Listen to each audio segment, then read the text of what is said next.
Ever been in a project with creepy team members? I bet you did. But what if they are creepy enough to murder and hide you without even getting notice? Hello and welcome again. We are back with another dreadful murder mystery case. Today's case is about a very smart young woman who was just about to get married and start her life.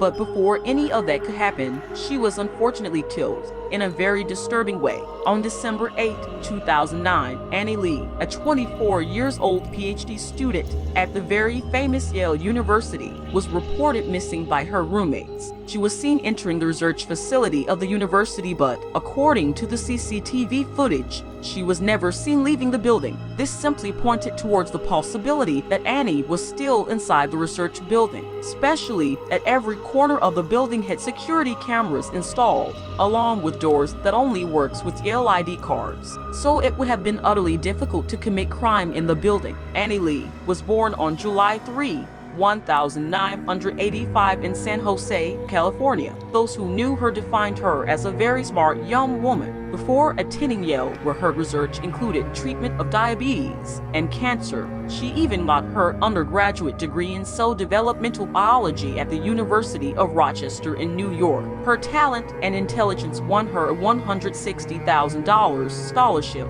for her education. Annie was supposed to get married on September 13, 2009 to her fiancé, Jonathan, exactly 5 days after she went missing. Many people used to work with Annie in the lab, but among them was Raymond J Clark. And with this fucker in place, the story would take a sharp turn, as upon questioning others who used to work in the lab, they defined Raymond as a good person who supported humanity, but also he had a dark side. Much more often than not, Raymond was seen getting angry at small mistakes of his juniors. He showed compulsive behavior at disputes, which would normally have been ignored by anyone else. Just a normal guy who's under pressure, right? Actually, no. As one of his ex-girlfriends defined him as a control freak in a conversation with Good Morning America. She said that he always tried to control her, deciding who she could talk to and who she could not, and even what to say and when. The first police search began on September 12, and after some hard work, they found clothes soaked in blood in the ceiling, and from that point, the building was officially declared as a crime scene. The next day after finding the cloth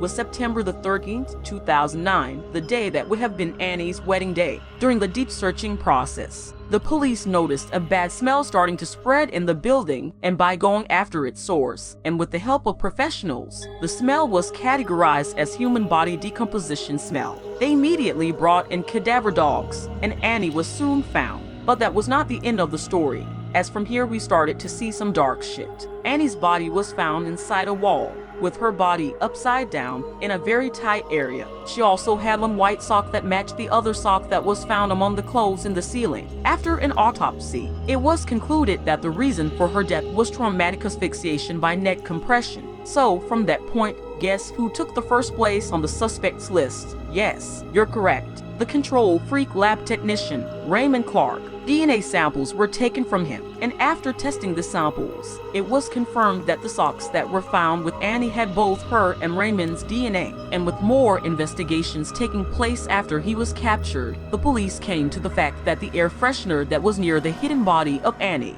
was actually placed by Raymond himself. He was trying to cover the decomposition odor to go unnoticed, and with all of this evidence that only pointed towards him, he did not plead guilty. And in one-of-a-kind incident, the police never gave up on this case till they were finally able to prove him guilty. It was 2 years late, but it doesn't matter, as this fucker was pleaded guilty after all, as in March 2011, he got a 44-year prison sentence. At last, we never knew why Annie was killed. Even Raymond never stated the reason behind murdering her. All we know is that Annie is in a much better place, somewhere far away from this mess we're living in. So, yeah, that was it for this case. Don't forget to like and subscribe for more cases coming out. Also, feel free to let me know your thoughts in the comments section. Until next time.